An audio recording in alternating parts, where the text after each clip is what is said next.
All right, let's start. Number 1.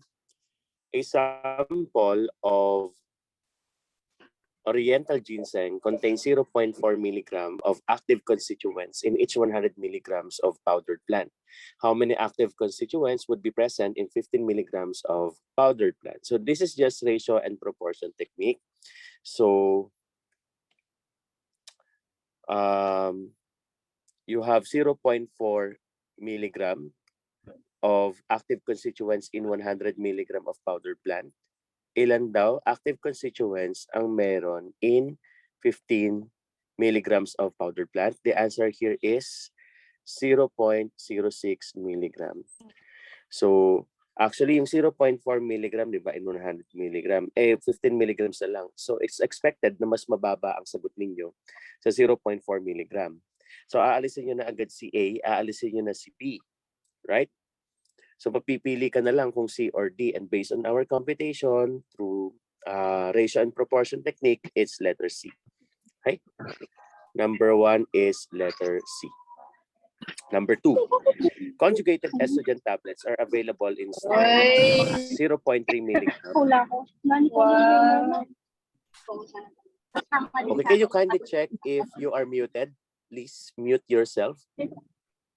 Everyone, please check your audio if you are muted. If not, please mute yourself.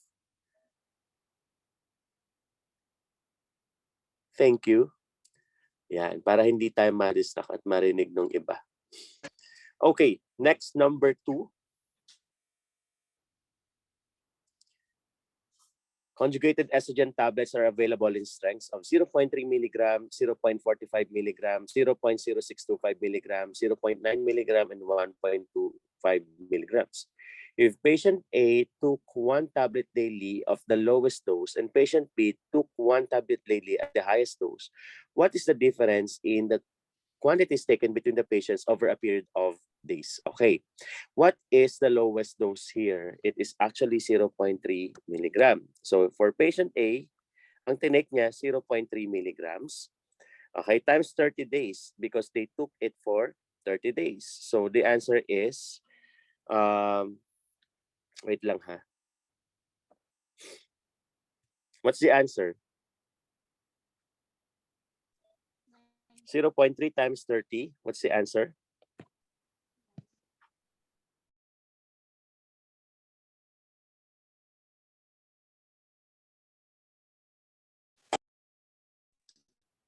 Okay, the answer is 9.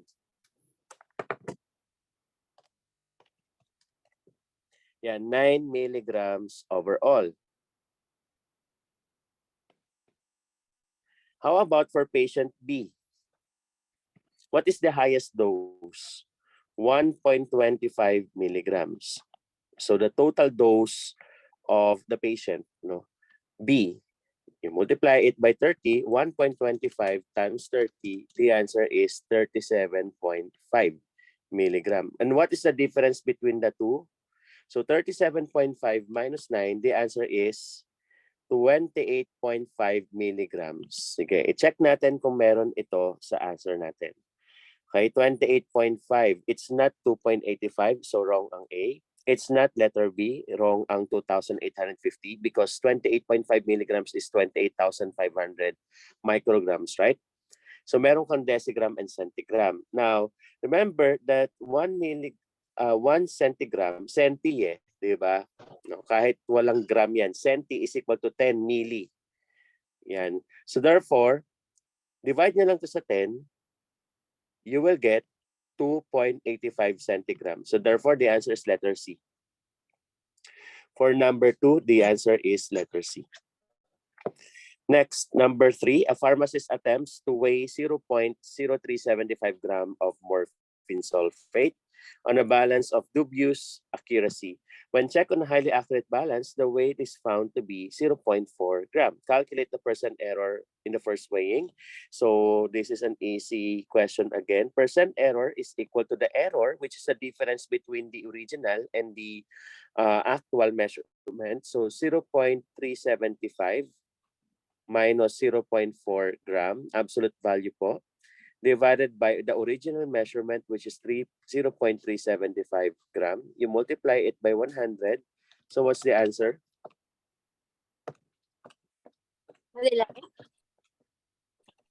6.67%. So therefore, the answer is letter B.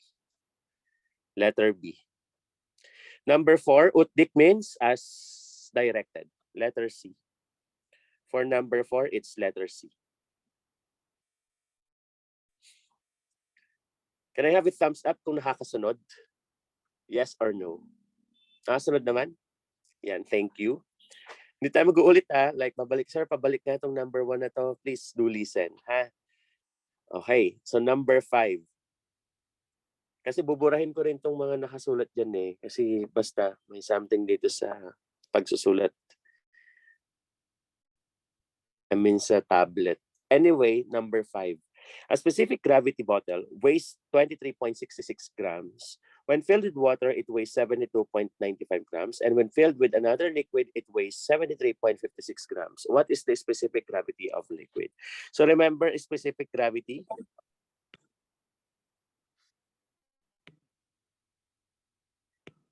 Oops.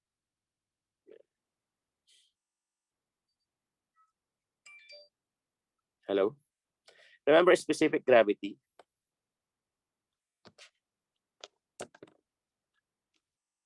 What is the formula for specific gravity? It is equal to, yan, this is equal to, mag-annotate na lang ako, nawalan na ng battery yung pencil. This is equal to the weight of the water, weight of the liquid divided by the weight of the substance. Diba? And what is the weight of the liquid? You subtract the total weight of the liquid and you get a difference between the total weight of the liquid and the empty pycnometer. So what is that? So 73.56 minus 23.66. The answer is 49.9. So your numerator is 49.9. And your denominator is the weight of the water. So which is 72.95 minus 23.66. The answer is 49.29. And 49.9 divided by 49.29. The answer is 1.0124. So therefore, the answer is letter A. Number 5, the answer is letter A. Next, what is the weight in grams of 2 fluid ounce of a liquid having a specific gravity of 1.1118? Okay, so the first thing to do here is to convert fluid ounce to ml. And we know that 1 fluid ounce is how many ml? 29.57. So 2 times 29.57, the answer is 2 fluid ounce is equal to 59.14 ml. Convert natin to in grams. Yan. So you have a specific gravity, just multiply it, no? Kasi ang unit ng specific gravity is gram per ml.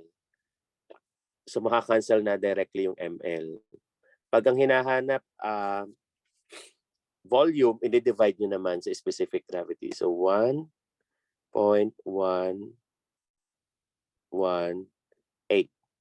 So 59.14 times 1.118, the answer is 66.12, letter C.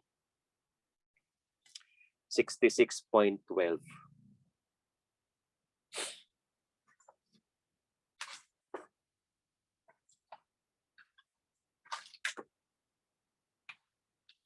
Okay, next number tayo. Number 7.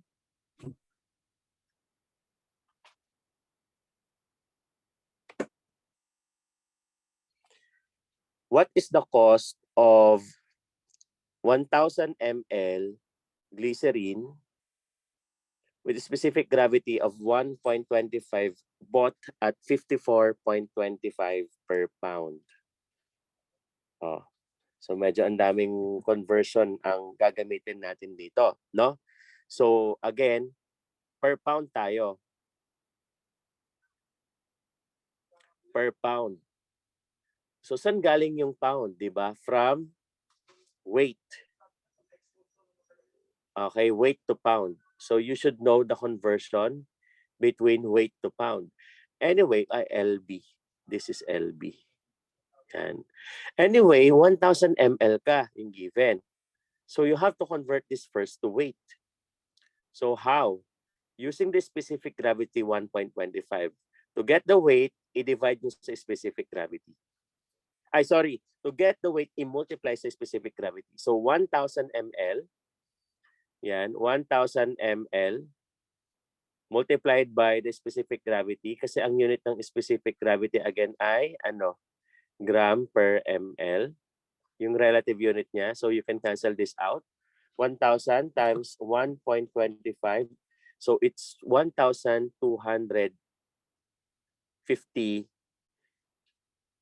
grams.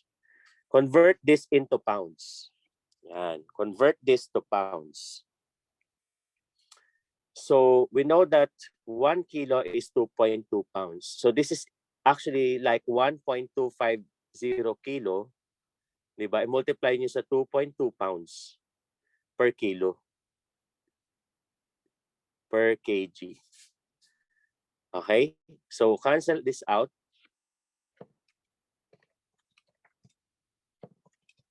Ilang pounds lahat? 2.75. 2.75 pounds.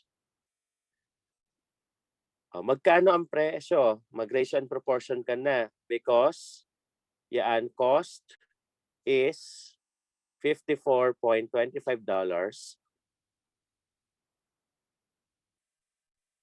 per pound. Okay? So times 54.25, the answer is $149.1875.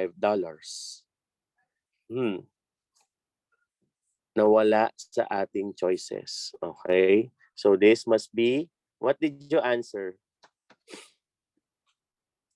What did you answer? Oops. Anong sinagot ninyo? Can you chat your answers?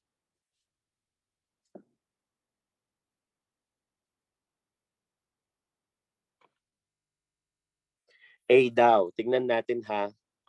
Gumamit tayo ng ibang conversion, no? Yung 454. Baka abodo kwa ito or apothecary. 454 grams is equal to 1 pound. So 1,250 divided by 454, it's 2.75 pa din.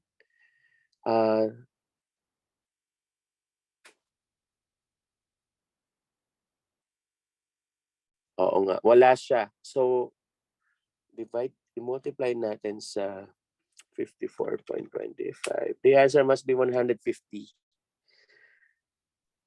So number 7 is bonus. Sige. Because the answer is not in the choices. Yan. Letter E, kung may letter E. Number 7, no, you make it as bonus, but the answer here is 149. 149.37.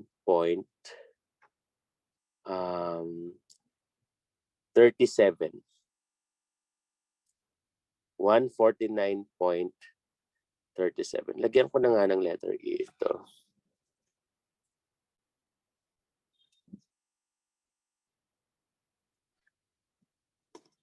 Yan. Para may sagot na. Okay, that's the first few numbers. Buburahin ko na yung nasa, yung nasa screen. Importante naman dito yung answers eh.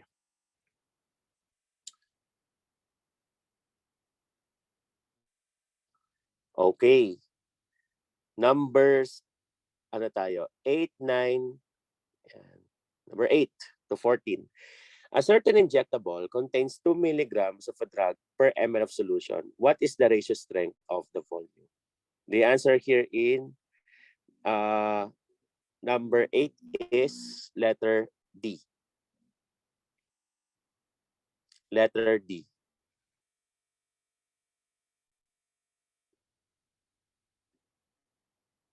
Oops. Letter D. Okay, paano yan? I-convert nyo lang to gram per gram ito. First, if this is in milligram, you have to convert this to gram. Kasi di ba when we talk about ratio strength is gram per ml. So 2 milligram is how many grams? So divide nyo sa 1,000. This is equal to 0.002 gram per 1 ml. Okay, so that's it. No? 1 divided by 0.02, the answer is 500. To get the ratio strength, di ba, 1 is to blank yan. 1 is to x. So how do you get 1 is to x? So divide both sides by the numerator. So 0.002 divided by 0.002. Okay, so 1 ml divided by 0.002 is 500. 500. So therefore, the answer is 1 is to 500. Letter D. Next, number 9. What is the ratio strength of a solution made by dissolving 5 tablets, each containing 2.25 grams of sodium chloride in enough water to make 1,800 ml? What is the ratio strength daw of solution made by dissolving 5 tablets, each containing 2.25 grams of sodium chloride in enough water to make 1,800 ml? So, 5 tablets, no, may laman daw, each tablet 2.25. So, therefore, the weight in total is 5 times 2.25 in enough water to make 1,800 ml. And then just multiply this by 100. Yan. Pasensya na sa sulat ko ha. Nawalan kasi ng battery yung pencil. So what is the percent? Weight by volume. So 5 times 2.25 divided by 1,800. You multiply that by 100%. That's 0.625. 0.625%, which is also equal to 0.625 over 100. So to get the ratio, just divide both sides by the numerator. So 100 divided by 0.625, what's the answer? 100 divided by 0.625, 160. So therefore, the answer is letter A. 1 is to 160. 1 is to 160. Next, number 10. How many milligrams of hexachlorophene should be used in compounding the following prescription? 1 is to 400, hydrophilic ointment make 10 grams. So ilan? Madali lang din ito. You get the percent of 1 is to 400. So 1 is to 400 is also 1 over 400 times 100%. Yan. So what's the answer? So 100 divided by 400 and to get the percent. The answer is 0.25%. Ibig sabihin, in 10 grams, 0.25% ang laman ng hexachlorophene mo. So to get the milligram of hexachlorophene, okay, you just multiply 0.25% or 0.25 over 100 because this is also equal to 0.25. You just multiply this by the total amount of the ointment, which is 10 grams. And what's the answer?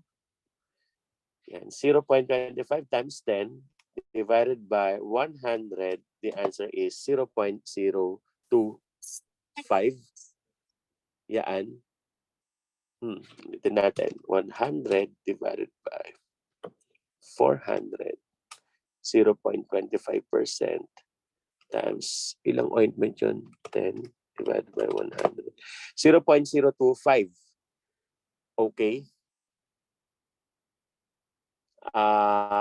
Grams. Yan. Naka-grams ito. Naka-grams ang magiging sagot nyo. So 0.025 converted to milligram.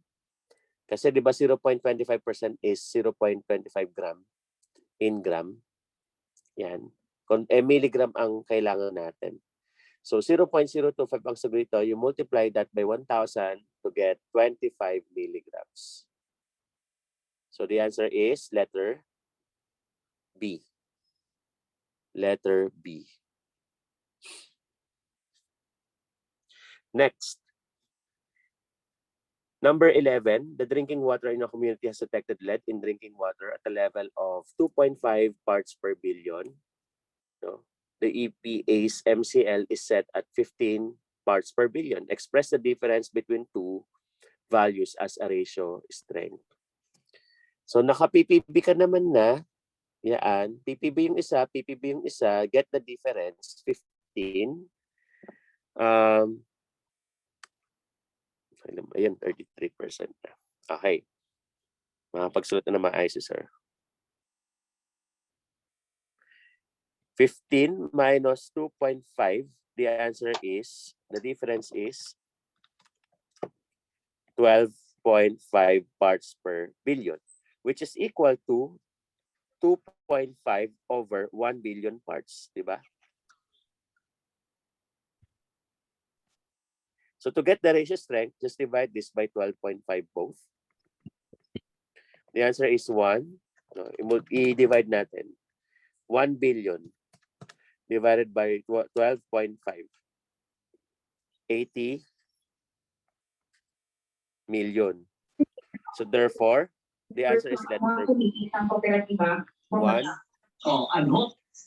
is to 80,000.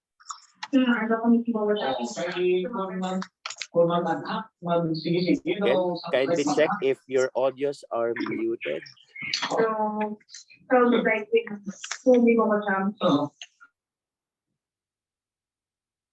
Ayun. Okay. Number 12. Metronidazole vaginal gel contains 0.25% of the drug in 70 grams tube. An applicator will hold 5 grams of gel for each administration. How much drug will be contained in each application? So this is just a ratio and proportion technique. Okay. So 0.75 grams in or percent. This is percent. Mag-percent na lang tayo in 70 grams. And this is 5 grams over X. So 0.75% times 5 divided by 7. The answer is 0.5357%.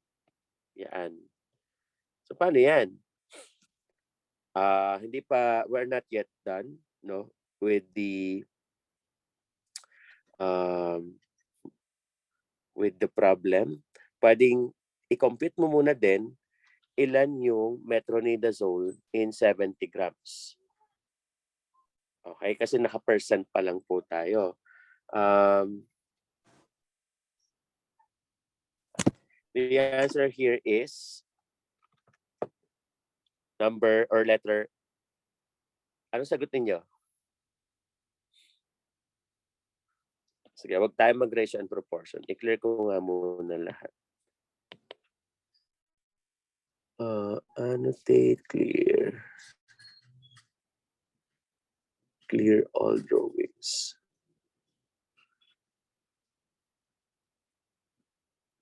Ayun, tumataas naman pala na siya. Number 12. 0. Compute muna natin, no? Yung amount ng metronidazole in 70 grams. Okay? That's 0.75 in 100 gram times 70 grams. Cancel this out. The answer is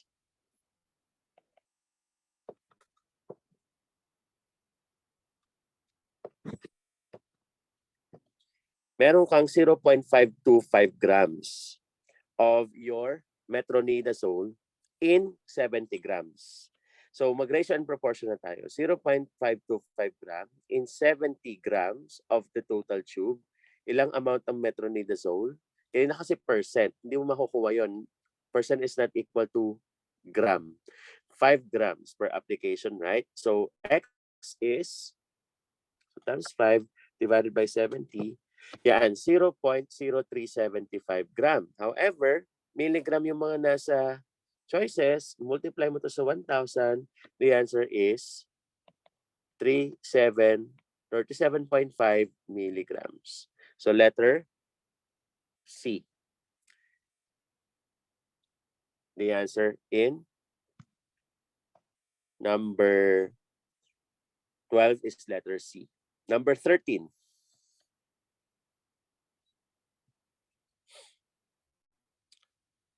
If the adult dose of a drug is 100 milligrams, calculate the approximate dose of a child with BSA of 0.83 meters squared. Remember the formula of the dose? Diba? Dose based on BSA. This is equal to the BSA of the child, which is 0.83 meters squared, divided by the average BSA of the adult. And then just multiply this with the adult's dose. The answer is 0.83 divided by 1.73 times 100, 47.98 milligrams or 48 milligrams. So letter A. The correct answer in number 13 is letter A. Next, number 14. The usual initial dose of chlorambucil is 150 microgram per kilogram of body weight. How many milligrams should be administered to a person weighing 154 pounds? So obviously, you will convert this into kilogram, which is 154 divided by 2.2, 70 kilogram. So if we will get the total dose of the patient, no, that's 150 mcg per kilogram. You just multiply this by the total weight, which is 70. So the answer is 10,500 mcg. In milligrams tayo, so you have to divide this by 1,000. And therefore, the answer is 10.5. Oops, sorry. Tama, 10.5 milligram. So letter D. The answer in number 14 is letter D. Thumbs up nga if nakaka-follow.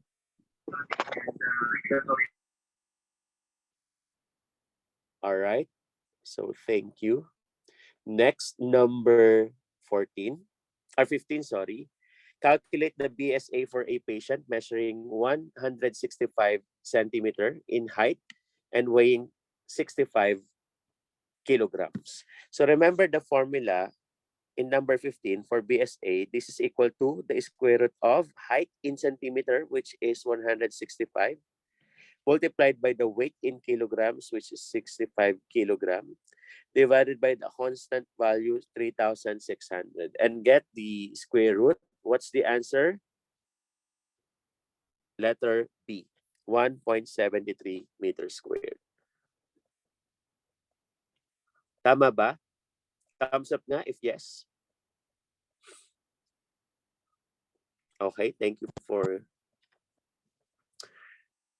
participation. Number 16, how many capsules it's containing clarithromycin are needed to provide 50 milligrams per kilogram per day for 10 days for a patient weighing 176 pounds. Again, you need to convert pounds to weight kasi naka per kilogram yung dosing mo. 176 divided by 2.2, the answer is 80 kilogram.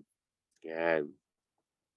So therefore, if we will get the total dose of the patient, no, based on this 50 milligrams per kilogram,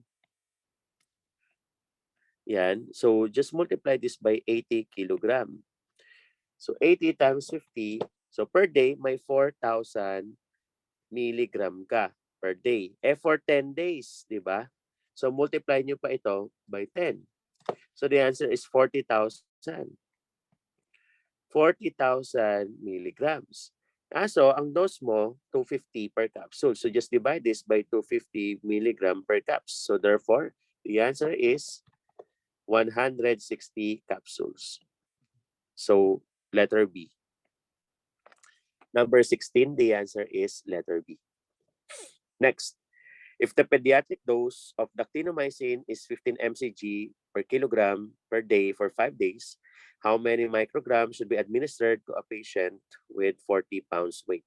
So, per kilogram ka ulit, you need to convert 40 to kilogram. So, this is how many kilograms? 18.18 kg. To get the total dose, so 15 mcg multiplied by 18 per kilogram, right? Multiplied by 18.18 kilogram for 5 days. So you just multiply this by 5. So what's the answer? In micrograms tayo, so therefore 1,364 mcg. Letter D. The answer here is 1,364 mcg. Next, number 18. The loading dose of digoxin is in a premature infant with a birth weight of less than 1.5 kilogram is 20 mcg per kilogram administered in 3 unequally divided doses at a 8-hour interval. What would be the initial dose for an infant weighing 1.2 kilogram? So, based on the dose, so, the dose is 20 mcg per kilogram, right? Ilang kilo si pasyente? 1.2 kilogram. So, therefore, 20 times 1.2, the answer is 24 mcg. Is this your answer? I-divide mo daw ito in 3 unequally divided doses. 1/2, 1/4, 1/4 at 8-hour interval. Anong initial dose? So divide this by 2 kasi at the first 8-hour interval, 1/2 ang i-administer sa pasyente. So 24 mcg divided by 2, the answer is 12 mcg. And therefore, the answer is letter B. Number 18, the answer is letter B. Next, number 19. Nakuha ba yon? Thumbs up nga if yes. Yan. Salamat sa mga nagpa-participate. Number 19, a pediatric dose of cefadroxil is 30 milligrams per kilogram per day. If a child was given a daily dose of 2 teaspoonful of pediatric suspension containing 1 to 5 milligrams of cefadroxil per 5 ml, what is the weight or what was the weight in pounds of the child? Grabe ano, pabaligtad ka ngayon, no? Ang dose mo daw 30 kilogram, 30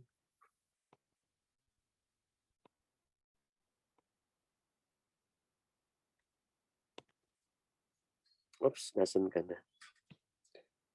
Compute muna natin yung dose. 30 milligram per kilogram per day. If a child was given a daily dose of 2 teaspoonful, yan, daily ha, of a pediatric suspension containing 125 milligrams. So, ibig sabihin, di ba, 2 teaspoonful is how many ml? 10 ml. Tapos per ml, may 125 milligrams ka. So therefore, di ba, 125 milligram per 5 ml, ang daily dose mo 10 ml X. Okay? So, X will be therefore equal to, yan, 250 milligram. Tama ba? So, 250 milligram per day ang nare-receive ng pasyente. And di ba, 30 milligram per kilogram per day ang nakalagay dito. So, ilan ang weight ng pasyente? Mag-ratio proportion na lang tayo. 250 mg per day. Yan, tama. Per day. Pwede natin kasing gawing X in total kilogram is equal to 30 milligram per kilogram. And therefore, X is dapat mas mataas ang sagot natin.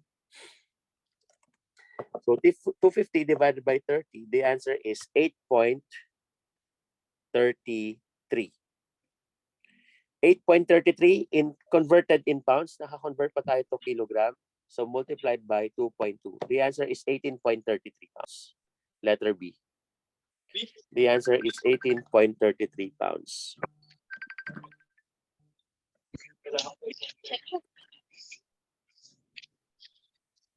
Nakuha ba? Thumbs up na kung nakuha.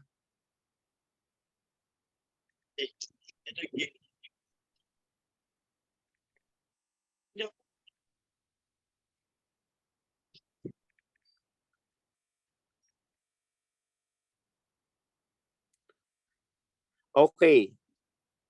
Ayan ha. Nakuha kung bakit naging 18.33. So, i-clear ko na ulit yung nasa screen.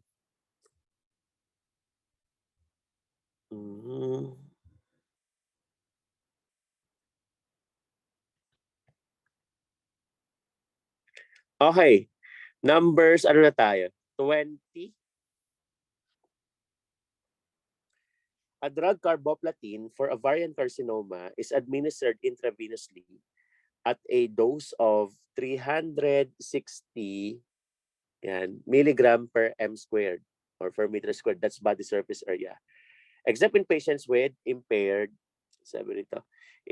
kidney function, in which case the dose is reduced by 30%. How many milligrams of the drug should be administered to a renally impaired patient measuring 5 feet 2 inches and weighing 110 pounds? Ang dami nating gagawin dito sa problem na ito. Okay? But let's dissect. The dose is, paki-highlight, 130 or 360 per meter squared. Na i-reduce daw natin ng 30% kapag renally impaired. Okay, so therefore, 360 less than natin, no, for renally impaired patient. I-RI ko na lang yung renally impaired patient. Ay, wag naman RIP.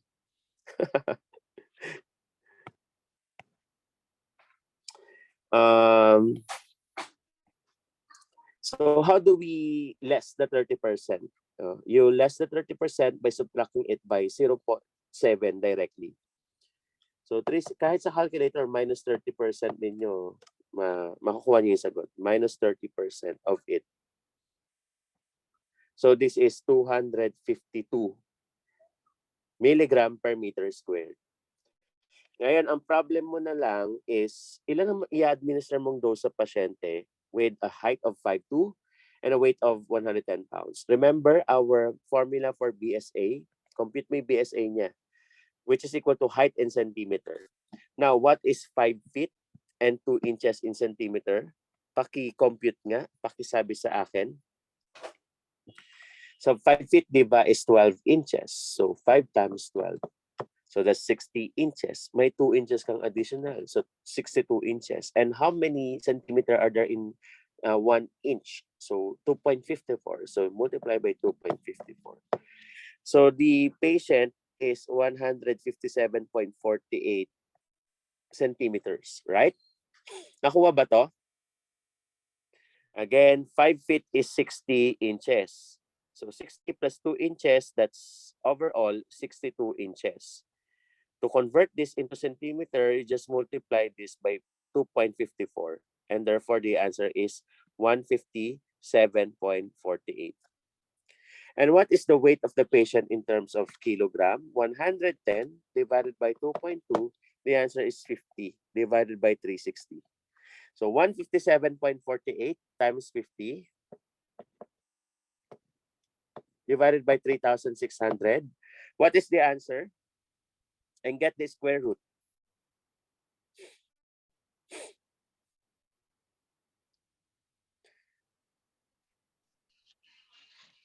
Anong sagot? 3,600. This is 3,600.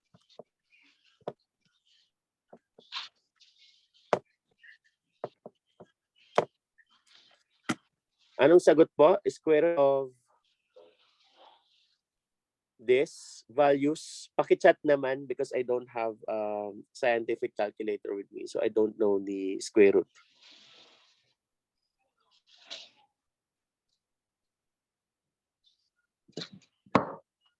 Yan.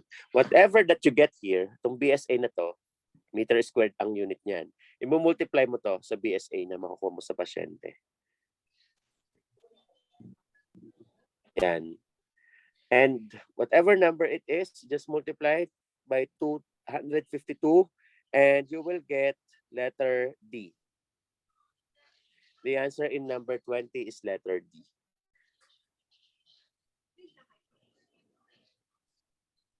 Next, number 21.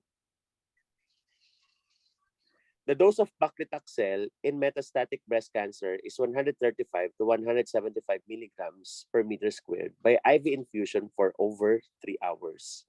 Calculate the number of milligrams of drug infused every 15 minutes to a patient measuring 60 inches in height and weighing 120 pounds if the maximum dose in the range is administered. Medyo marami ka rin ulit gagawin. So you should know the formula again for BSA.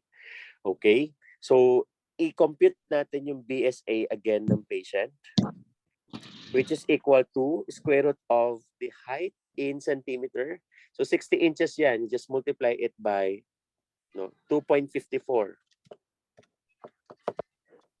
So that's 152.4 centimeter. You multiply it by the height. The weight, which is 120 pounds divided by 2.2, 54.54 kilo. Divided by 3,600. Yan. Anong sagot dyan? Ano pong sagot? Square root of 2.3.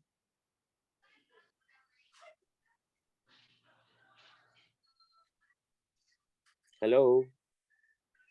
Can anyone answer? Kahit isa lang sa inyo. You are 130 students. Can you chat? What is the square root of 152? Yan. So 1.52. The BSA is 1.52 m squared. Tapos ka na dyan. Ngayon, ang dose is, 135 to 175 milligram per m squared for over 3 hours. Ang i-administer mo daw ay highest ba? Oo. So 175 milligram. 175 milligram per m squared. Yan. Dahil 1.52 ang BSA ng pasyente, ilan yung administer mo for 30 hours? For 3 hours, sorry. So 175 times 1.52. So the answer, 266 milligram for 3 hours. Ang tinatanong, every 15 minutes. So 266 milligram, 3 hours is how many minutes? So 3 times 60, 180 minutes. Okay, mag-ratio and proportion ka na lang. 266 milligram over 180 minutes is equal to x over 15 minutes. And x therefore is equal to 22.17 milligrams.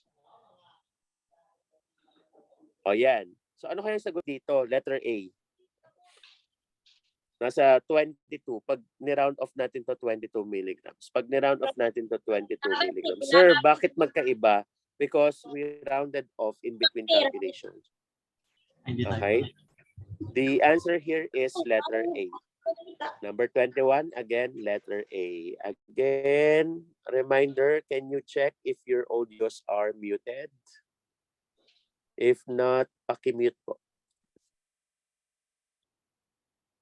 Okay, thank you. Next, number, ano tayo? Nakasunod pa? Mahaba-haba pa tayo, no? Thumbs up naman dyan, mga kaibigan. Yan. Okay, number 12. If neomycin sulfate has a potency of 600 microgram of neomycin per milligram, how many milligrams of neomycin sulfate will be equivalent in potency of 1 milligram of neomycin? Nakakalito, no? Pero basically, this is 600 microgram of API in 1 milligram of the product, which is neomycin sulfate. So tinatanong, ilang neomycin sulfate? So your denominator is what we are looking for. Ang equivalent sa 1 milligram ng neomycin, which is also 1,000 mcg. So what is X? So 1,000 divided by 600. The answer is 1.67. So letter C. Number 22, the answer is letter C. Okay. Next, number 23, a physician hospital medication order calls for a patient to receive 1 unit of insulin for every 10 milligrams per deciliter of blood sugar over 175 milligrams of deciliter. With body sugar level or blood sugar levels and injections performed twice daily in the monitoring and evening. The patient's blood sugar was 200 in the morning and 320 milligram in the evening. How many total units of insulin were administered? This is also long, no, but answerable problem. Okay? Mag-administer ka daw ng insulin, no? 1 unit of insulin for every 10 milligrams deciliter increase sa 175 milligram per deciliter. Okay, i-compute natin sa morning increase. So in the morning, you have 200 milligrams per deciliter. Subtract natin yung 175 milligrams deciliter so that we know the increase in the blood sugar. 200 minus 175, the answer is 25 milligram per deciliter. And for the evening, that's ang taas, no? Siguro nakakain ng kakanin ito. 320 milligrams minus 75, the answer is 145 milligrams per deciliter. So ilan yung total na increase? 145 plus 25, 170 milligram per deciliter. Sabi rito, mag-i-inject ka raw ng 1 unit per 10 milligrams deciliter. Increase. So therefore, using ratio and proportion technique, di ba? 170 is over X is equal to 10 over 1. So X therefore is equal to 17. The answer here is letter A. Number 23, the answer is 17 units. Next, number 24. I think we've discussed this in our, practice problem in last time, face-to-face and even virtual. So the technique here is yung kung sino yung pinaka-limited ang amount, no, or starting ingredient natin, din tayo magbe-base ng number ng tablets na kayang i-produce in maximum. And the answer here is letter B. I will not compute na or show the solution. The answer is letter B. You will base it from acetaminophen, which is 1 kilogram. 1 kilogram is 1,000 milligram. I-multiply mo lang to basically saan? Sa dose na kaya niya, which is 1,000. This is 1 million. 1 million milligrams. So, per capsule or per tablet, the dose is 325 milligram. And therefore, the answer is 3,076 tablets. Okay? Number 25. How many grams of lactose should be added to 80 grams of belladonna extract, adding 2.5% alkaloid to reduce its strength to 1.4%? So this is just a ratio and proportion technique. So 80 multiplied by 2.5% is equal to 1.4% multiplied by V2. So V2 is therefore ano? So 80 times 2.5 divided by 1.4, 142.86 gram. Is this the answer? Ilan daw ang i-add, sabi rito, sa 80 grams. So you have to subtract this, no? Or get the difference between the final volume and the existing volume, which is 80 grams. So 142 minus 80, the answer is 63 or 62.9 grams.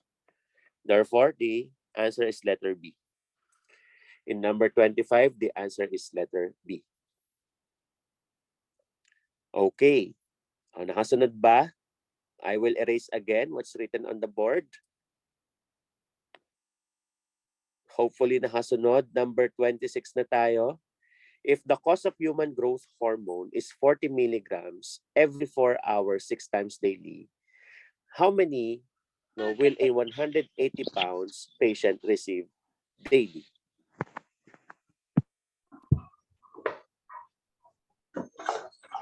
O ilan, class? Anong sagot nyo? The answer here is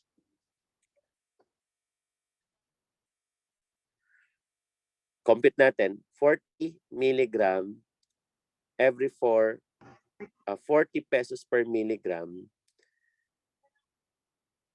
every 4 hours, 6 times daily. Yan.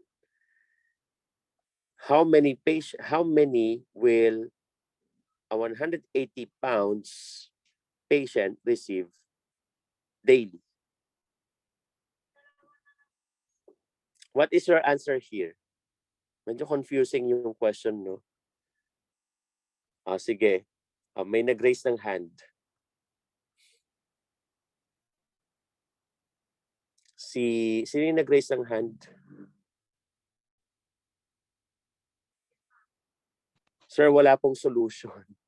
Oo nga, kasi tingnan nyo, no? Cost tapos per milligram every 4 hours, 6 times daily. Tapos, how many will a 180 pounds patient receive daily? Pinifigure out ko din yung sagot. Okay? Pero magpalabas tayo ng answer if kayang i-magic ito.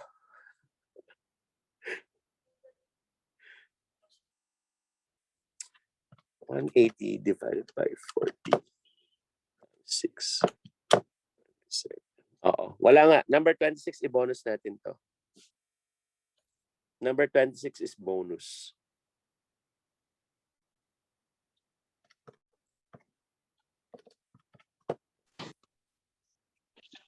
Okay. I should correct this, no. Dapat ito ay not really the cost. Pero pwede naman, no. This to make this right, dapat 180 pesos ito or yes. And 180 pesos. So, kumbaga ilan ang total milligrams per day, no? Kung 180 pesos ang na-i-administer sa pasyente. So, yan. I-bonus na lang natin number 26. So, you have 2 bonuses na. Number 26 bonus. Next, number 27. Using a vial containing... Sino yun? Using a vial containing 200,000 units of PenG sodium, how many ml of solvent should be added to dry powder in preparing solution having a concentration of 25,000 units per ml? Okay, so anong solution ang ginawa niyo dito? Sabi rito, using a vial containing 200,000 units of PenG sodium, how many ml of solvent should be added to the dry powder in preparing a solution having a concentration of 25 units per ml? Just divide, no? 200,000 divided by 25,000. What's the answer? The answer is 8 ml. Letter C. Next, number 28. How many ml of 1:5,000 weight by volume solution of phenyl mercuric nitrate can be made from 125 ml of a 0.5% solution? I think we also have this problem or practice problem in our face-to-face meeting or in our meeting. Number 28 is 3,125 ml. So just use the C1V1, C2V2 formula. So 125 times 0.5 is equal to X ml times 1:5,000 times 100 is 0.02%. Okay? So X equal to 125 times 0.5 divided by 0.02. The answer is 3,125 ml. Letter D. Okay, next, numbers 29 to 31. In an intravenous infusion contain 20, an intravenous infusion contain 20,000 units of heparin sodium in 1,000 ml of D5 water. So, ilagay natin yun. 20,000 units are contained in 1,000 ml of D5 water. The rate of infusion was set at 1,600 units per hour. Yan. Rate, 1,600 units per hour for 60 pounds patient. First, calculate the concentration of heparin in the infusion, no, in units per ml. So ito yon, 20,000 divided by 1,000. Ilang units ka? 20 units per ml. That's letter B. Number 29, the answer is letter B. Next, number 30. The length of time the infusion would run in hours. 1,060 units ka per hour, di ba? So, ilan Ano na yung lahat? mga bonus? So, 1,600.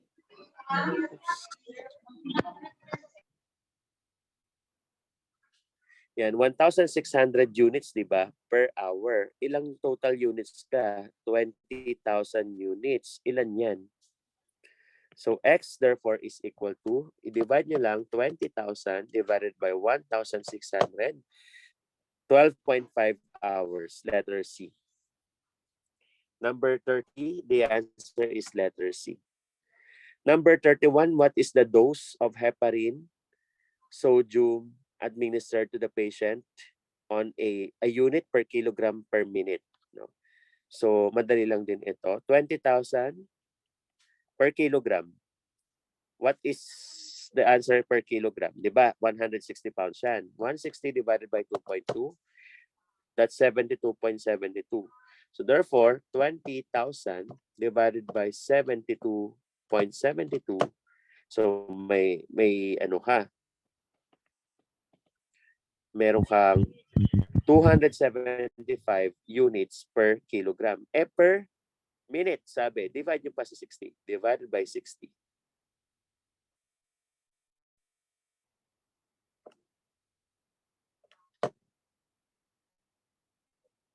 Oops, sa 60 nga ba? Hindi.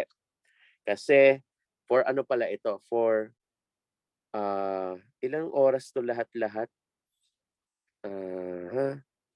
Based dito, ilang oras? 12.5. No?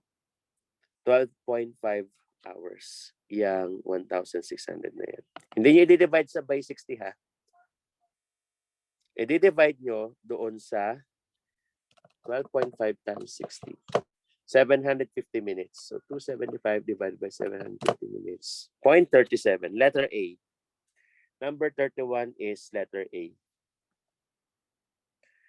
Again, di ba, ang nakuha nating hours, yung 20,000 units na yan, bali i-administer in a total of 12.5 hours. So what is this in minutes? So 12.5 times 60, that's 750 minutes. So therefore, i-administer, to 75 units per kilogram divided by 750, the answer is 0.37 units per kilogram per minute. So letter A. So from numbers 29 to 31, the answers are B, C, and A. B, C, and A. Next, determine the creatinine clearance for an 80-year-old female patient weighing 70 pounds and having a serum creatinine of 2 milligrams per deciliter using Cockcroft-Gault equation. What's the answer here? Creatinine clearance is equal to 140 minus 80 times the weight in kilograms, diba? 70 divided by 72 times 2 multiplied by 0.85 because our patient is a female. So what's the answer?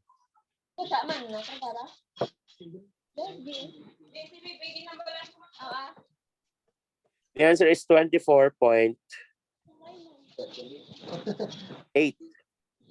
Letter B. Number 32, the answer is 24.8. Next tayo, number 33. Zinc chloride dissociates in a certain concentration. What is its dissociation factor? Zinc chloride, how many ions? 3. Tama? 80% din naman, the answer is 2.6. Diba? So 80 plus 80 plus 80 plus 20. The answer is 2,600. Ay, 260. Divide mo sa 100. The answer is 2.6. So letter C. Thumbs up nga if nakuha. Hanggang number 33. Yes. Ayan. Okay, I will clear again. No, what's written on your screen. Ito tayo sa numbers 34. 34 to 37. Calculate the sodium equivalent or sodium chloride equivalent for glycerin, a non-electrolyte with a molecular weight of 92. This is also an example in our handout. So to get the E value, the solution is the molecular weight of the sodium chloride divided by its dissociation factor times the dissociation factor of glycerin, a non-electrolyte, which is 1 divided by 92. So 58.5 yan, divided by 1.8 times 1 over 92. The answer is 0.35, letter A. Number 34, the answer is letter A. Next, number 35. Calculate the sodium chloride equivalent for fluorescein, sodium, which dissociates into 3 ions and has a molecular weight of 376. So it's the same, no? Formula.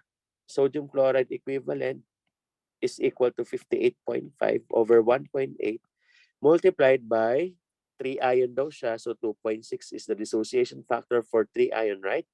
Divided by its molecular weight. So 58.5. The answer is 0.22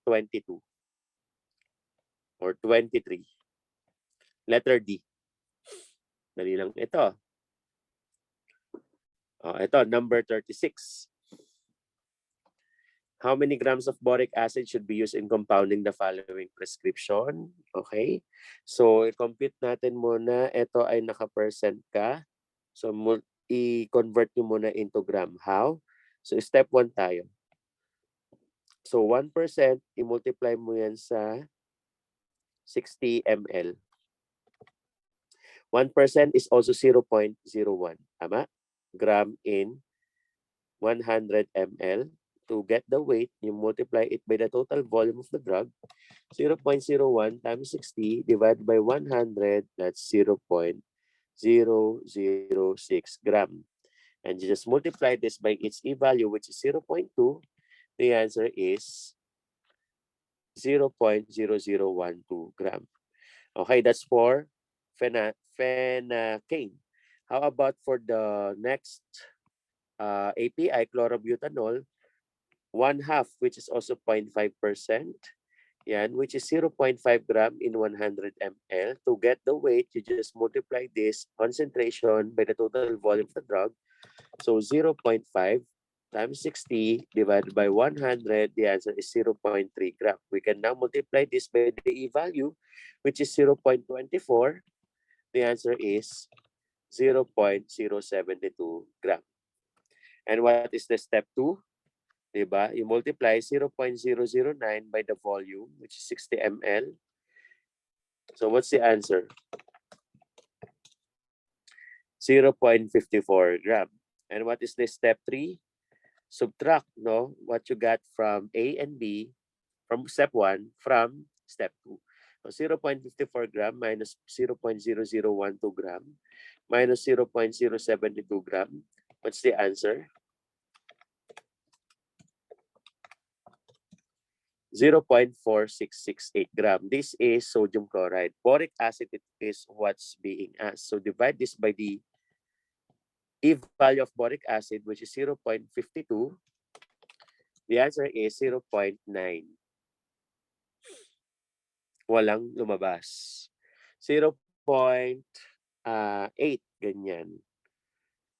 Kasi nag-round off na in between calculations, no? So, the best answer here is letter D, the closest. Hindi tayo makakuha ng exact na amount because nag-round off tayo in between calculations. So, but the answer here is 0.669.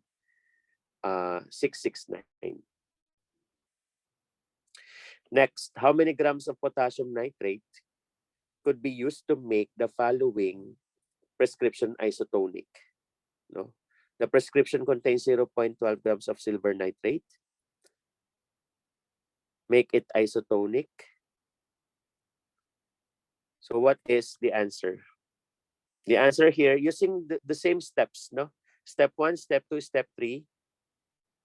The answer is 0.86 gram, letter C.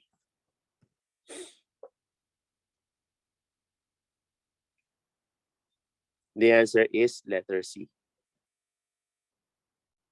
Next, I will clear again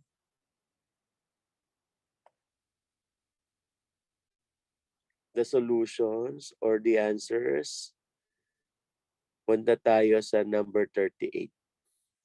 Isotonic sodium chloride solution contains 0.8% weight by volume sodium chloride. If the E value of boric acid is 0.52, what is the percent strength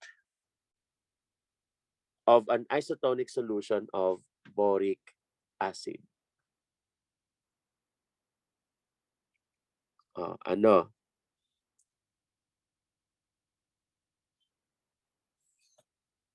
Okay, sige. The answer here is 1.73.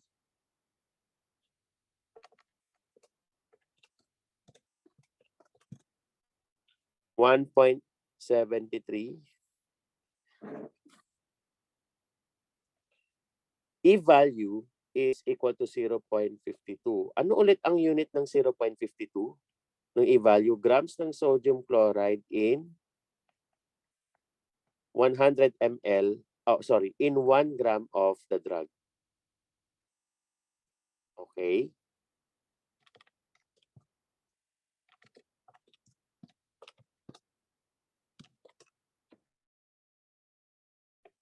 Now, the isotonic sodium contains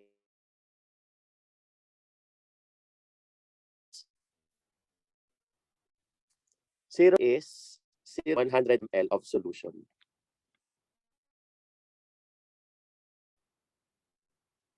Is the answer. Yan. Multiply nyo lang 0.52 times 0.8. The answer is 1.53. That this should be 53.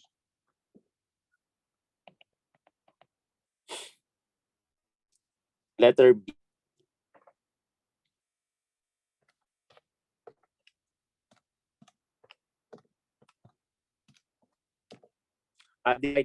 Divide by 0.52 gram NaCl. Makakancel out yan per 1 gram of drug. It should be 1.53 class, letter B. So 0.8 divided by 0.52.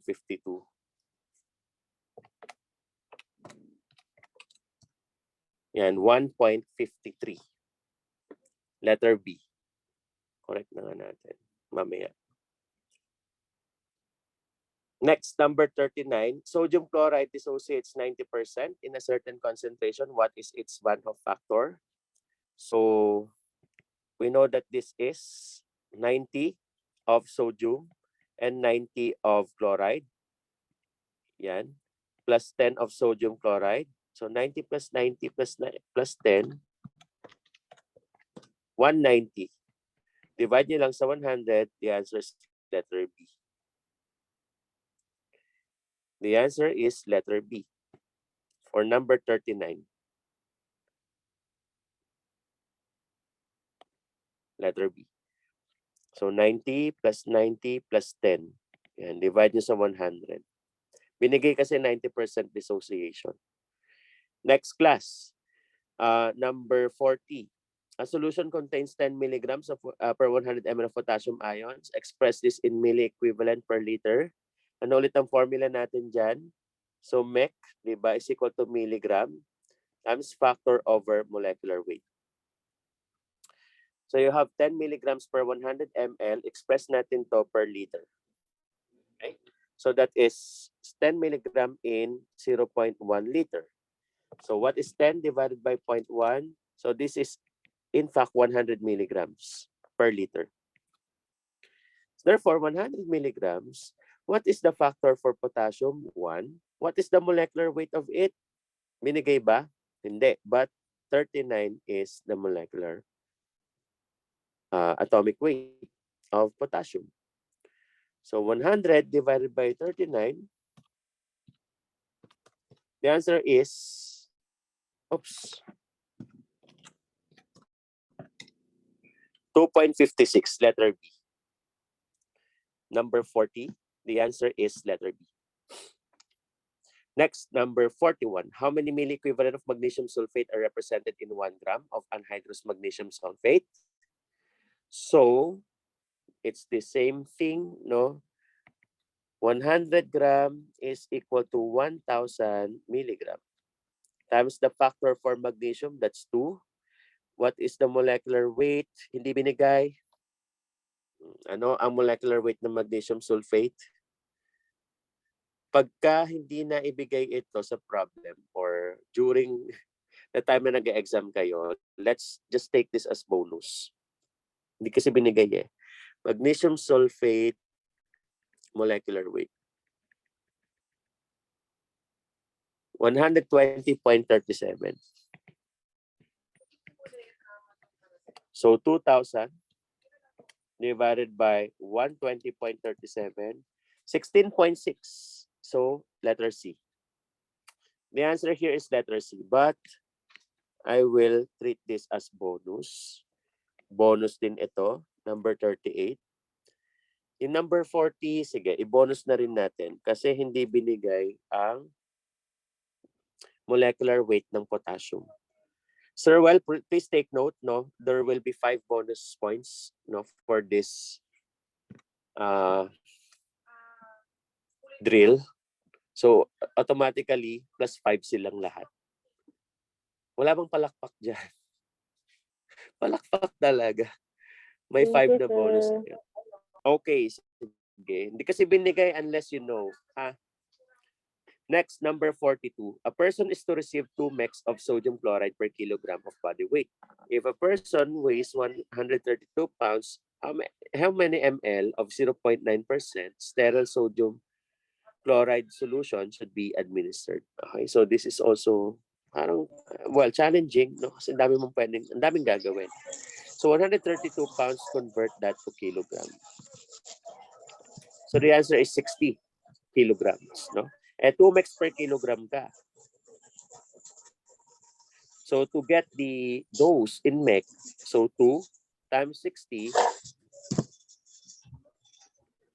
cancel out kilogram. So may 120 mg ka per kilogram. Yan. 120 mg for the patient, not per kilogram.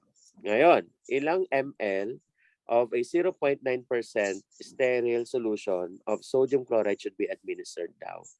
So, you know what mix already should be administered. So 0.9% is equal to 0.9 gram in 100 ml. Tama ba?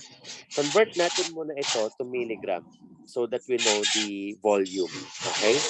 So, ano ulit ang formula? Ayun, MEC, which is 120, is equal to milligram times the factor, which is 1, divided by the molecular weight. So, sodium chloride, kahit hindi binigay, I am assuming you know this because this is 58.5. So, 58.5. So, milligram is equal to 7,020 milligrams. Yan. 7,020 milligrams. O ngayon, from this, kaya mo na malaman kung ilang litro. no? So we know that this is also equal to 7,020 milligrams per 1,000 per X. Yan, dahil ito ay 0.9%, 0.9 divided by 100 ml. So what's the answer? 7,020 divided times 100 divided by 0.9 divided by 1,000. The answer is 780. Ay, makukuha niyo 780,000. Kaso nakagram kasi to, no? Kaya i-divide niyo pa into 1,000. The answer is 780 ml. Letter D. Number 42, letter D.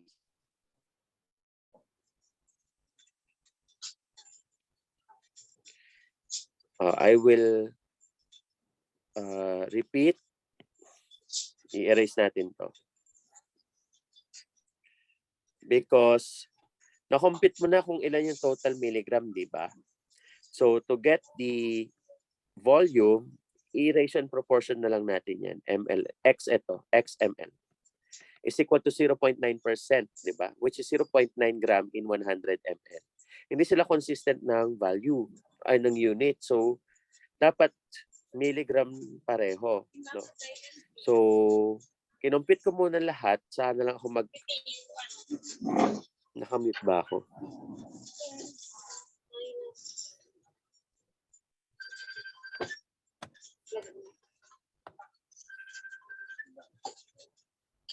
Hello? Nakamute ba ako? Parang hindi naman. Oh. Meron ba dyan hindi nakamute? Kayo ang mag-mute. Sige, ako na i-mute kita. Yan, no? So, gawin mo milligram ito, magiging 900. Oops. Nasaan yung pencil?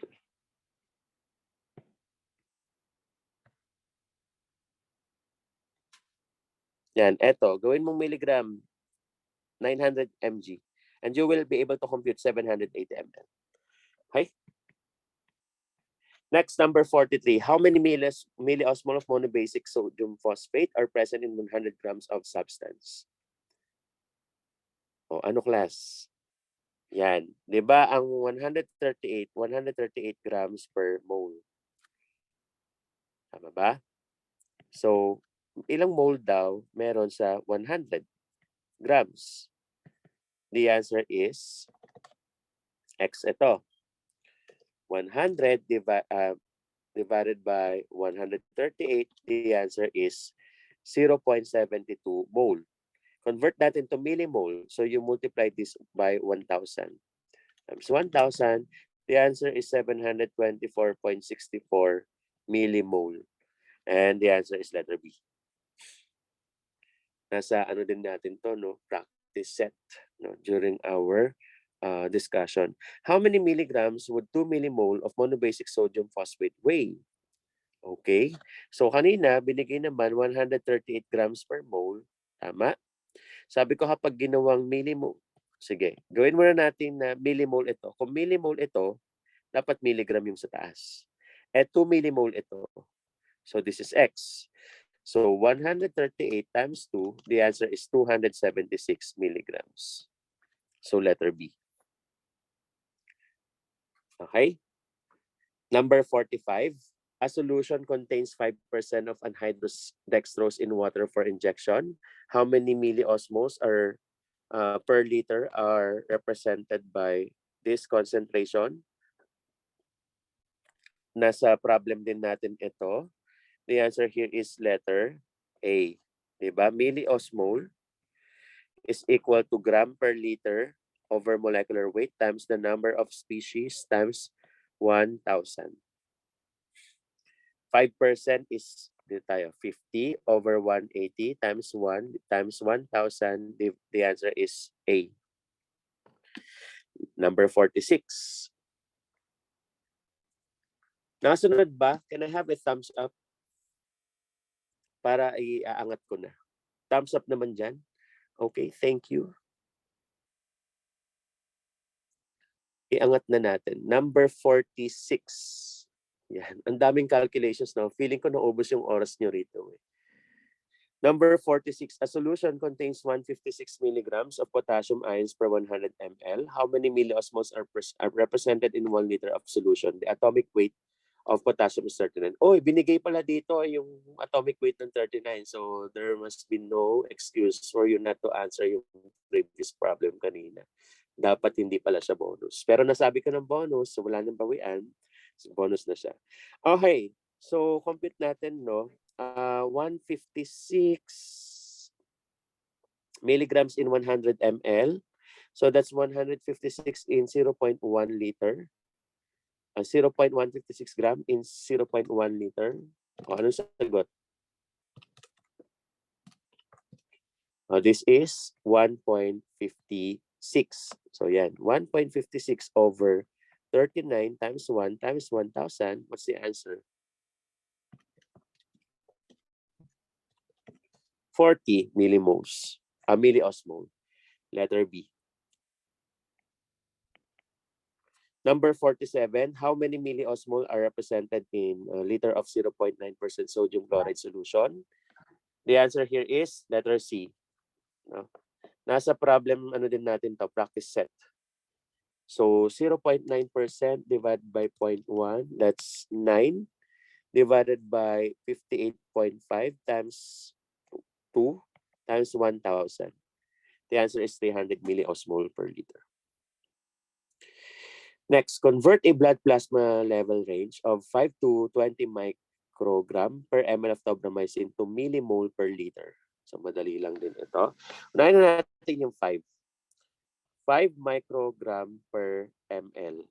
Yan. I-convert daw natin to millimole per liter. Remember that using the molecular weight 467.52 micromole, naka-micromole na din pala siya. No?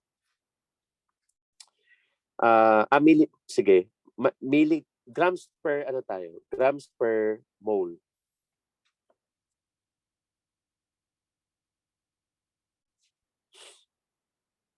So i-convert natin ito to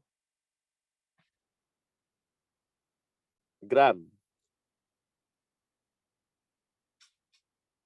Yan, or to ilan to in micromole. Yun na lang kasi micromole ka. So ilang gram meron sa micromole or ilang micromole meron sa 1 gram. O eto na ngayon, no? 467.52 grams per mole, or this is equal to microgram 467.52 mcg per micromole. Micromole. Gram per mole, susunod na unit dyan is milligram per millimole. Ang susunod na unit dyan ay microgram per micromole. Pero the value will still the same. Nag-iiba-iba ka lang ng unit. Okay. So you know, no, kung ilan ang amount per micromole. I-multiply mo na lang ito. So you have 467.52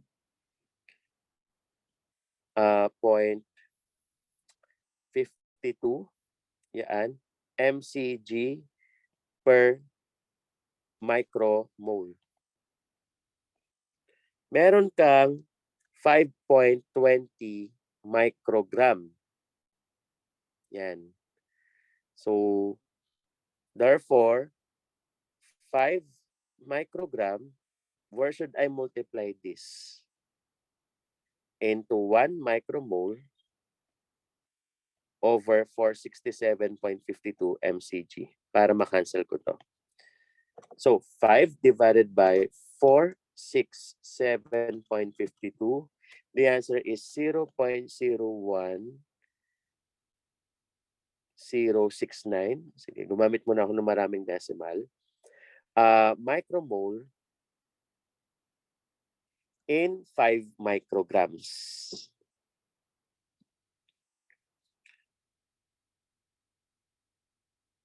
O, anong susunod nating gagawin? Magbe-base tayo by liter. Per ml kasi to. per ml. So if it's per liter, i-multiply nyo or i-divide sa 1 ml is equal to how many liters? Divide nyo sa 1,000. Yan. Or ito, in this case, i-multiply na lang natin because 1 liter, 1,000 ml is equal to 1 liter. Cancel ito. Times 1,000, the answer is 10. 10.69. Yan. O naka per liter ka. O, in millimole, multiply nyo pa sa 1,000.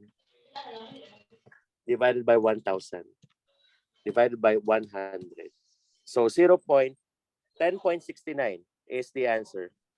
Letter A. Nakuha na pala natin. 10.69. Yan. Micromole per micro ml or millimole micro per ml. Micromole per liter, sorry. Nalilito na rin si sir. 10.69.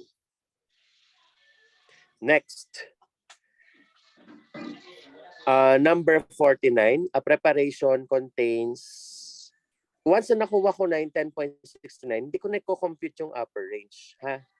Na automatic na yun eh. Next, number 49. A preparation contains in each ml 236 of the basic potassium phosphate and 224 milligrams of monobasic potassium phosphate. Calculate the total concentration of phosphorus in millimoles per ml in the preparation. Sige, medyo challenging ulit ito. In each ml, you have 236 milligram of the basic potassium phosphate. The basic is H2KPO4 and 224 milligrams of monobasic potassium phosphate. That's K2HPO4. Yan, K2HPO4 with a molecular weight of 136 milligram grams per mole.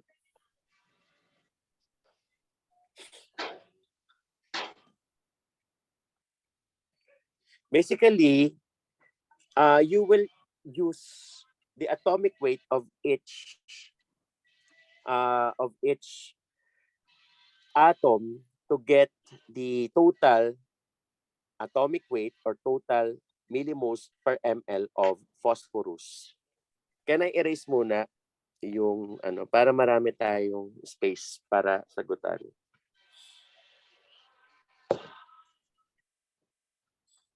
$200 milligrams, no? 174.18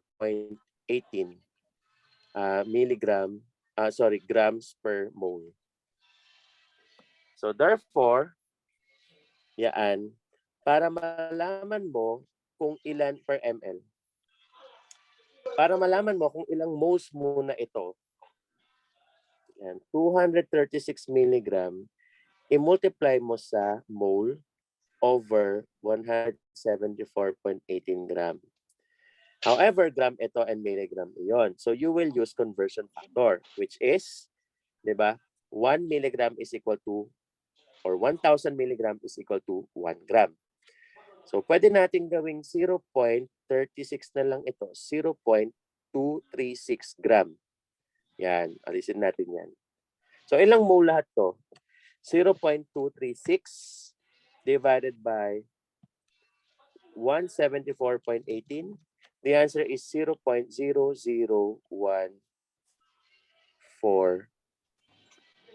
mole. Nandun tayo sa una. Doon tayo sa pangalawa. 224. A, B. 224, which is also 0.224 gram. I-multiply natin sa molecular weight niya to get the mole. 1 mole over 136.09 gram. What's the answer?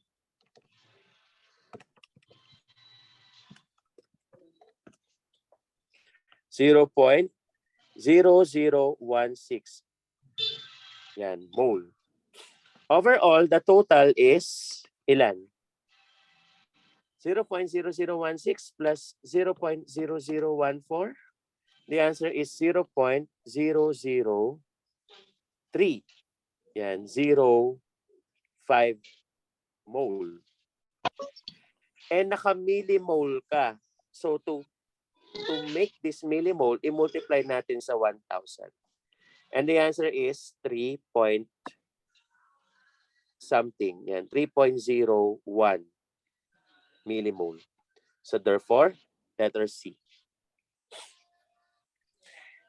Napakaano niya, no? Sobrang parang challenging siya. Pero ganun lang pala siya. You have to convert or to get the total millimoles. The total mole. So, ayun.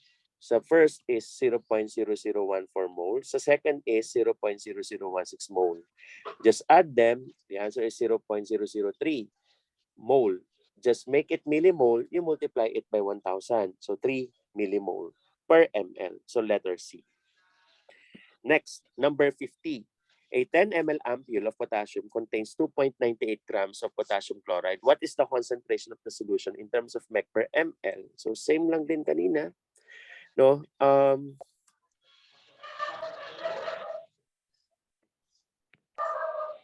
So this is mEq is equal to milligram per ml. So milligram, 2.98 gram ito. So multiply this by 1,000 to get 2,980. Yan. Per liter ito. So per ml naman ito. So as is, per 10 ml. Yan. So multiplied by the molecular weight of potassium chloride, which is 149. Ito, mas know na yan kasi may ganyan tayo sa handout, di ba? Let us confirm if the, 70, ano pala yan? 149 divided by 2. 74.5. Yan.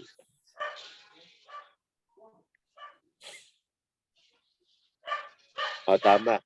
Meron ito sa handout natin. So, dapat alam nyo or na makita ninyo. Divided by, this must be factor pala. Divided by 74.5. So, 2,980 divided by 10. That's 298 divided by 74.5. The answer is 4. 4 mex. Letter C. So, sa wakas, we're done with the computations na part. Doon tayo sa easier. Class ito, no? Compared sa board exam, siguro ang level ng computations to ay difficult na. Kung masasanay kayo sa mga difficult na problem, no, you likely answer easy problems. Okay? So, yan. Medyo madami kasi 50% from the FARCAL, 50% from the compounding dispensing na topic. Okay? Doon tayo na sa madali na part. Ito sana masagutan ninyo. Or ng mas madali. Sir, ang problema ko lang sa oras kanina. Pag ganun class, ang sinagutan nyo sana muna itong dispensing na part. Okay. PRN stands for? Anong sagot? PRN stands for? As needed. Letter B. Number 52. A stat order means the drug is to be administered immediately. That's correct.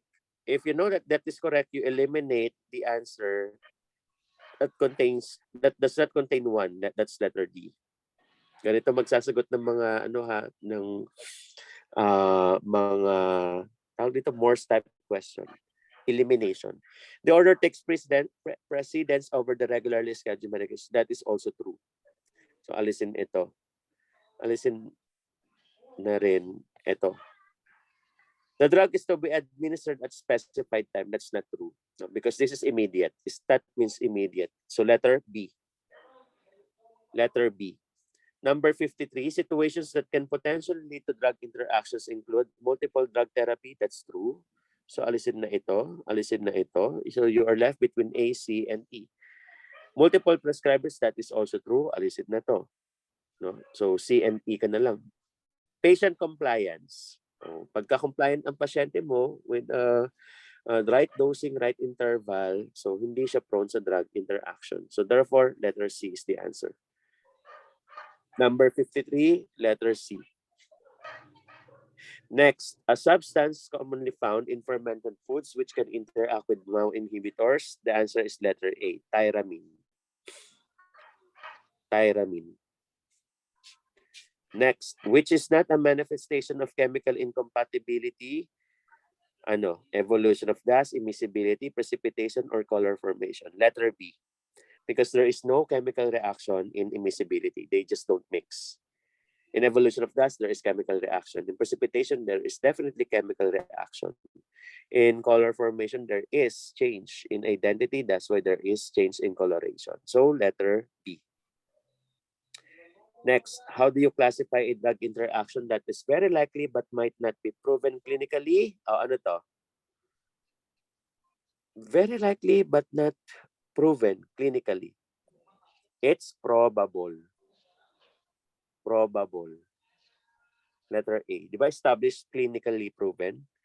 Pag suspected needs more studies, possible limited studies, unlikely, dubious, or doubtful. Next, number 57. The following are drug therapy problems except A, adverse effect from a medication, B, symptoms caused by undertreatment, C, drug-drug interaction, D, undiagnosed condition, or E, an allergic reaction to medication. Pag drug therapy problems, related ito sa medicine. So A, B, and C are all related to drugs. And also letter E, related sa drug. Sino ang hindi related sa drug? Yung disease. Letter D, an undiagnosed condition. Thumbs up kung nakuha from numbers 51 to 57. Can I have a thumbs up, plus? Yan, thank you. Sige, let's proceed. Numbers 58.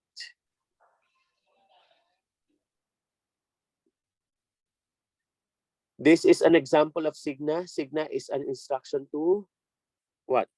To the patient. So letter B. 1 tablet QID. 58 is letter B. Number 59, height alert medications include 1 digoxin, oo, because it has narrow therapeutic index. 2 lidocaine, oo, because it is an anesthetic drug. Neuromuscular agents, also true. Now, these are, well, mga delikado with narrow therapeutic index and very potent drugs. So number 59 is letter C. Kapag ganun yung criteria mo, with narrow therapeutic index, potent drug, can affect your psychological functioning, high alert yung mga yan. So letter C. Number 60, which of the following products are combinations of 2 ingredients? 1, augmentin, yes, because augmentin is co-amoxiclav, amoxicillin plus clavulanic acid. Okay, so may 1 naman lahat doon sa choices. 2, Zitromax is no. Is not a correct answer because Zitromax is azithromycin. So sino yung may 2 sa choices? Alisin na yan. 3, Unacin. Unacin is ano? Sulbactam and I forgot the other one. Basta, it's sultamicillin. Okay? So it's a combination as well. And number 4, Combivent is a combination of ipratropium and salbutamol. Number 3, sultamicillin. Combination din yun ng beta-lactam and penicillin. So, 1, 3, and 4. So therefore, the answer is letter D. Si Zitromax lang ang naiba. Number 61, which of the following advices can you give to the patients on griseofulvin therapy? Griseofulvin, the father of antifungals, right? And griseofulvin is more absorbed when taken with fatty foods. So therefore, letter A, take with food rich in lipids. Next, number 62, the major use of titanium dioxide in pharmacy. Diba? Ang titanium dioxide is an inorganic substance that absorbs UV light, therefore sunscreen agent, because of its high refractive index then. So sunscreen. Number 63, drugs that can be dispensed only through a yellow prescription pad. The answer is letter B, dangerous drugs. Essential drugs is also a prescription drug. OTC, over-the-counter drug, even without prescription by the doctor, you can give it. Okay, so letter B. Thumbs up na kung nakuha from numbers 58 to 53. Yes. Salamat naman sa mga natitirang matibay. Okay, next tayo, ano tayo? 64, the first among the antibodies to respond to an infection. Sino to? Si IgM. Okay? IgM. IgE, allergies. IgG sa ano yan? So natatransfer yan natatransfer sa mga babies. Yan. Sa placenta. IgA, IgD, mga secondary na lang yan na IgGs during infection. Number 65. O anong sinagot nyo na dito? Anong na-research ninyo? What is the standard BID dosing? The answer is 10 a.m., 10 p.m. Letter E, 10 a.m., 10 p.m. Pero ang sabi ko, di ba, it depends on the practice. A patient can take it 8 or 9, depende sa lifestyle niya. But yun nga, by references, iba-iba din. Pero for the sake of this, drills or review, the answer is 10 a.m., 10 p.m. Number 66, the product insert for many drug products contain cautionary statement which one of the following sequences lists the 3 types of cautions in order of least serious to most serious. So most serious yan, contraindication. So D and B ka na lang. So, precaution versus warning. Sino ang mas serious? Warning. Precaution is just a special instruction. So, letter B is the correct answer. In number 66, letter B. Next, 67, tetracycline should be taken with milk or should not be taken with milk because a drug interaction will occur. This drug interaction is classified as pharmacokinetic. What is the specific mechanism involved? The answer is letter B, complexation. Next, using the ASHP classification of medication errors, an error which reaches the patient and required monitoring is classified as? The answer is?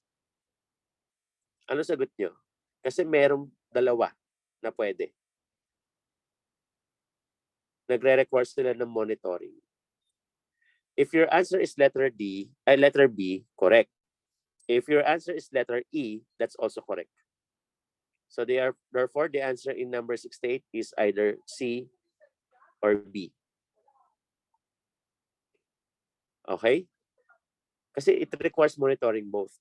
I-monitor mo lang sa letter D kung, meron bang effect or wala. Sa letter E, kailangan din talaga ng monitoring. But the best answer here is letter C talaga. Required monitoring. Number 69, patient XY is on heparin therapy. Upon checking his APTT, it was determined that the dose of heparin is too high. What should be given to reverse the effect of heparin? So the antidote for the heparin toxicity is letter D. 69 is letter D. Next, number 70, powders that absorb moisture but do not dissolve is known as hygroscopic. Itong deliquescent dissolves. Itong effervescent, nag-release ng carbon dioxide. Okay? Next, number 71. Drug-drug interactions that occur when one drug alters the absorption, distribution, metabolism, and excretion of the other drug. This is ADME. Therefore, pharmacokinetics, letter A. Letter A. Thumbs up nga kung nakuha from number 64 to 71. I mean yung answers. Na-note ba yung answer? Okay. Because I will erase the annotations in your screen. Next, number 72. Ito kailangan nyo mag-isip. Which of the following antacids cannot be used by patients with heart failure? The answer here is letter A. Because of sodium. Yan. It will increase sodium ion level, which is not so good for patients with heart disease. Okay? The answer is sodium carbonate. Next, number 73. The major advantage of celecoxib over most other NSAIDs is that mas mababa ang GI adverse event niya. Because NSAIDs can cause ulceration, gastric irritation, or GI ulceration. Okay? Next, large doses of acetaminophen can cause hepatic necrosis, letter D. Because, 'di ba, ang paracetamol poisoning can release NAPQI, which is liver toxic. Next, number 75, most important plasma binding protein. Anong sinabi ni Sir Jan? Albumin.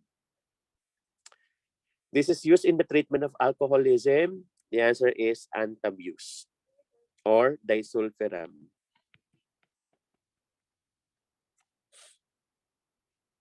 Next, providing the correct medicines at the right time at the right dose for the right patient. That's rational drug use, letter B. Okay. Next, the richest source of potassium. Anong sinabi ni Sir? Letter B. Correct, avocado. Number 79, I've discussed this as well. Iron absorption is increased when taken with acidic, di ba? Acidic environment. Kaso enteric coated siya kasi gastric irritant siya. Kaya mas ma-increase mo absorption niya if it is taken with vitamin C or acidic environment. So orange juice is rich in vitamin C. Letter B is vitamin C mismo. So the answer is letter C, both. Next, the highest bioavailability among the following. The answer is isosorbide dinitrate sublingual. Kasi tingnan nyo, puro tablet, tablet, tablet. So, anong mangyayari, class? Pag tablet, oral. So, pwede silang mag-undergo ng first pass metabolism. Didecrease ang bioavailability. Sublingual, dito lang sa ilalim ng tongue. So, mas increase ang bioavailability. Next, number 81. Thumbs up na kung nakuha yung sagot from number 72 to 80. Kahit hindi nakuha ng tama, basta na-note yung sagot. Yan. To make sure na I can erase what's written on the board and we can proceed. Malapit na tayo matapos. Number 81 na tayo. Substitution of drug products that contain the same active ingredient or ingredients and are chemically identical in strength, concentration, dosage form, and route of administration is known as generic substitution. Letter A. Generic substitution, or these are pharmaceutically equivalent.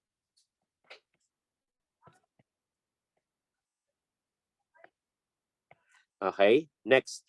Which is not a risk factor for ADRs? A, age, B, genetics, C, duration of therapy, or D, social status? Malamang, social status. Walang kinalaman. Ang pagiging mayaman or pagiging mahirap, kapag uminom ka ng gamot, at risk ka na of having ADRs or experiencing potential ADRs. Okay, number 83 refers to the continual monitoring for unwanted effects and other safety-related aspects of marketed drugs. Continuous monitoring now about safety or ADRs. This is pharmacovigilance, letter D. Letter D. Next, the following are physiologic effects of food on drug action. A, vegetable potentiate anticoagulants. B, T, increases absorption of paracetamol. C, both, or D, neither. Vegetable does not potentiate the effect of anticoagulants but contradicts, no, or antagonizes the effect of anticoagulants, no. Kaya nga the vitamin K, which is present in green leafy foods, are contraindicated with anticoagulants. So letter B is the only correct answer here. 84 is B. The tea or or tea or coffee can increase the absorption of paracetamol. It's in the handout. What V vitamin, no, increases HDL? Niacin, which is the B3. B3. Niacin. Next, the drug used for acute gout. What is this? Acute colchicine, letter A. Allopurinol is for chronic gout. Okay, next, number 87, a type of drug reaction that is often fatal. I've discussed this also in our discussion, in our meeting.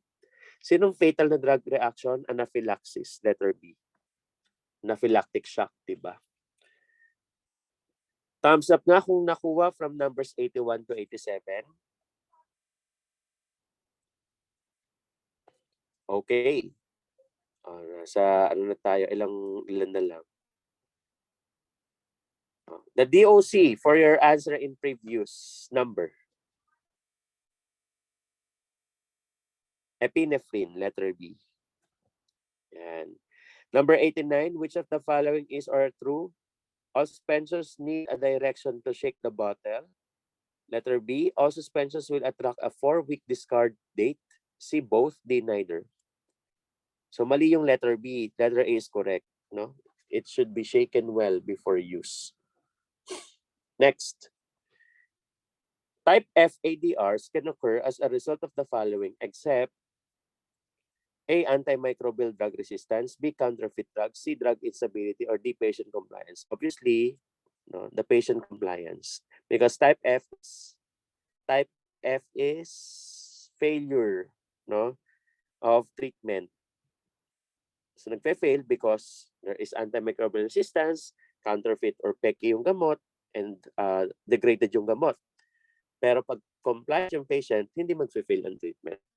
Number 91, a therapeutic agent whose place in therapy is well established. Non-formulary, formulary, investigational, or restricted. The answer is letter B. Formulary drug. So what's written in the formulary drug list, no, in the Philippines is well established. Pag investigational under study, hindi pa approved ng FDA yan. Pag restricted, only few can prescribe them. Pag non-formulary, hindi pa rin established, so option or alternative lang sila. Next, number 92, a mistake in prescribing, dispensing, or planned medication administration that is detected and corrected through intervention by another healthcare provider before actual medication administration occurred. A, medication error, B, potential error, C, prescribing error, or D, omission error. What's the best answer here? This is potential error. Potential error, letter B. Bakit? Hindi pa nangyari yan because it has been prevented. Although mother name nitong mga to, medication error. Pero this is a specific example already of a medication error, and that is potential error. Hindi prescribing error to kasi ang dami yun. May dispensing din. Hindi rin omission error, no? Yan. It has been corrected before administration. So it is a potential error. Number 93, pyrogenic contamination may cause patients to have, when we say pyrogen, di ba? Nagkakos ng fever. So A is correct. Chills. Is it part of, fever sometimes? Yes. B. But not an infection. So letter D. Number 93 is letter D. Next, smoking contributes to exacerbation of A, asthma, B, chronic bronchitis, C, emphysema, or D, all of the above. Pag nag-smoke ka, tapos may asthma ka, may bronchitis ka pa, emphysema ka talaga, so na-exacerbate lahat yan. That's why for these lung diseases, smoking is not recommended. So letter D, all of the above. All of the above. Okay, number 95. A chronic alcoholic is prescribed with diazepam. What would likely be the effect if he continues to drink while on therapy? So, na-answer na natin to. What is the letter of the correct answer? Decreased effect of diazepam because chronic alcoholism will result to inhibitor, enzyme inhibition, or enzyme induction. Enzyme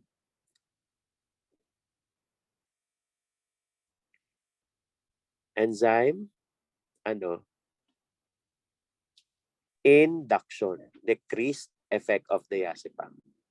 Okay, next, number 96, protamine sulfate given to counteract heparin is an example of physiological, pharmacological, mechanical, or chemical.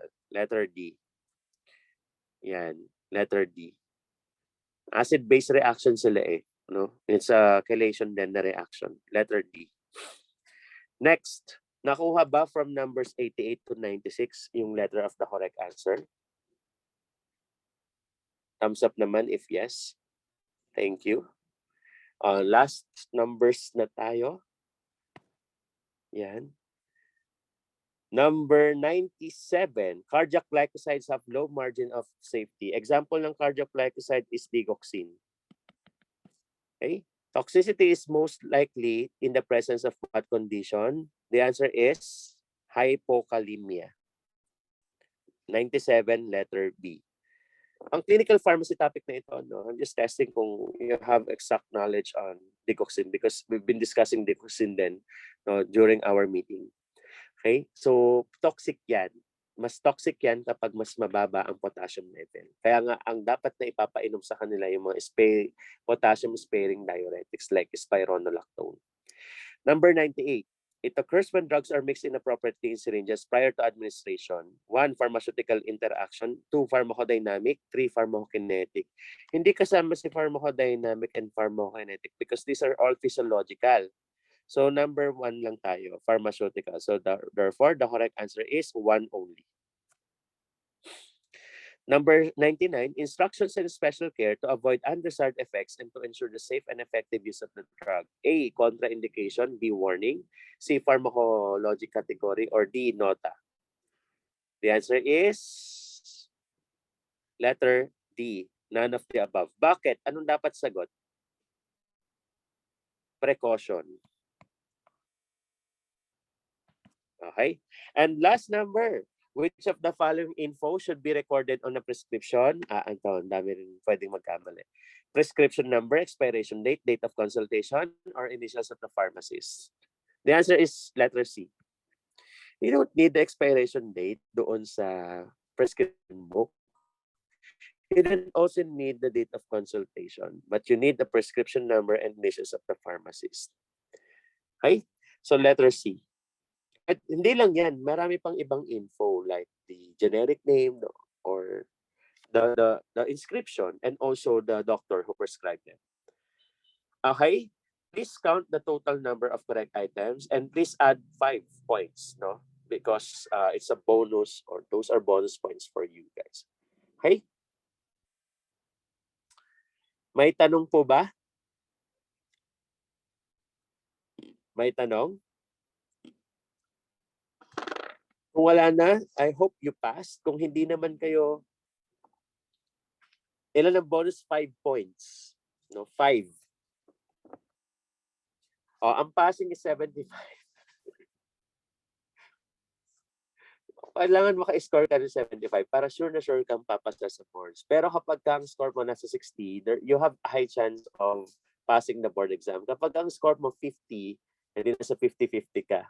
Pag less than 50 ang total number of correct items mo, mag-aaral ka pa ng todo. But don't worry, nasa initial stage pa lang kayo ng pag-aaral. Definitely, you will gain more knowledge and you will stock more knowledge as you go along a review. I hope class, again, you learned something from our discussion in pharmaceutical calculation and compound dispensing. Mag-aaral kayong mabuti. You promise yourself that you will graduate on time. And you promise yourself that after graduating, you will become licensed pharmacist. Okay? Thank you, class. Thank you, sir.